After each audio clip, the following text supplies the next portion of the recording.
Iyi nkuru tugiye gutangira yitwa Igikomere.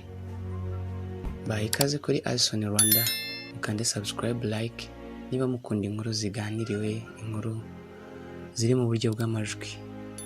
Iyi nkuru ishobora kuzagira icyo kwigisha cyangwa se hari ubwo uzasanga ubuzima nawe warabunyuzemo cyangwa uburimo. Nta mpamvu ufite yo guhangayika kuko si wowe wenyine, kandi ni ukuri uzakuramo isomo rikomeye, harimo no guca bugufi. Mureke twumve uko byagendekeye uyu mwana w'umukobwa. Mbahaye ikaze, mukande subscribe kuri channel yacu, munaduhe ibitekerezo kugira ngo tumenye uko mwakiriye inkuru. Nitwa Alicia, nkaba mvuka mu muryango munini. Nari mfite ababyeyi bose, ariko biba ngombwa ko nsigarana umwe. Mureke mbabwire uko ubuzima bwanjye nari mbayemo bwari bunkomereye. Ndibuka ubwo nigaga mu wa 4 w'amashuri abanza, papa na mama bari babanye neza, nta ntonganya yabaga mu rugo.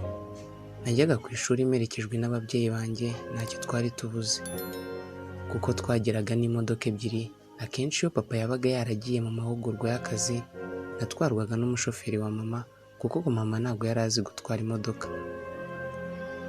Ikintu cyose nashakaga narakibonaga.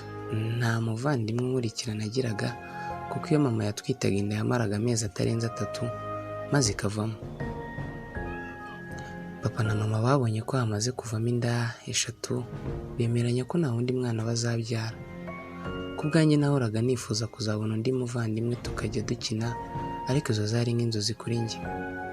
Nyamara kuba mama yaratwitaga umwana akavamo ntiyari indwara, kuko mama yashakanye na papa nta muntu w'iwabo wa papa wabyifuzaga, kuko iwabo wa mama bari abakene.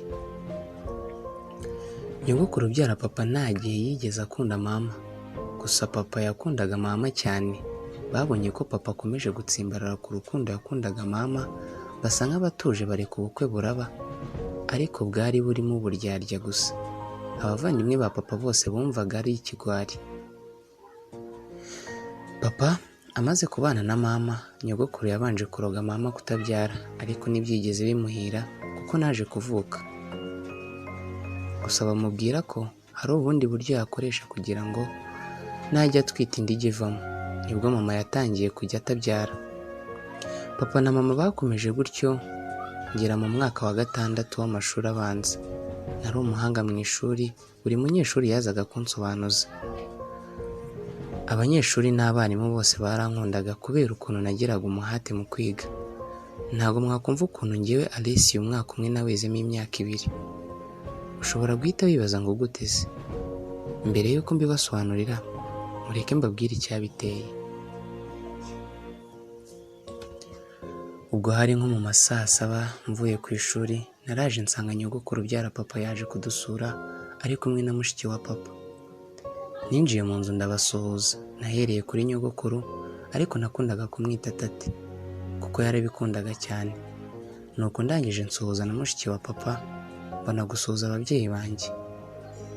Mu by'ukuri kuba bari baraje kudusura n'ibyari urukundo, ahubwo bwari uburyarya gusa. Bahabaye igihe kirekire nko mu mezi 5 kandi baraje kudusura gusa. Muri ayo mezi 5 mama yaje kurwaramo hanapfiramo. Rwari urugamba runkomereye pe. Reka mbabwire uko iby'urupfu rwa mama byagenze. Kuva uwo nita tate yaraza mu rugo, urugo rwahoraga rwakamo umuriro, papa yaza ukazima. Nta gihe na kimwe nyogokuru yaryaga ibiryo byatetswe na mama kuko ntago bavugaga rumwe. Gusa iyo papa yazaga, urugo rwarangagwa no guseka, ariko mama kwihangana byaramugoraga. Gusa ntiyari kubwira papa ibya nyina kuko yumvaga ko biri bufatwe nkaho mama adakunda tati. Nyogokuru yari azi kwigira mwiza cyane mu maso ya papa, ariko papa yagenda zikaka. Mama yari azi kwihangana no gucisha bugufi, ariko umutuzo wa mama ugatera uburakari nyogokuru kuko umugambi we wari ukumubabaza. Mama kwihangana ko yaguterwaga no gusenga.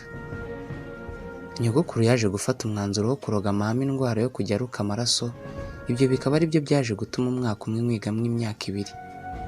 Urupfu rwa mama ntirwari rworoshye kuko rwashatse guhitana na papa. mureke tuzasubire nkomeza kubabwira ibyanjye.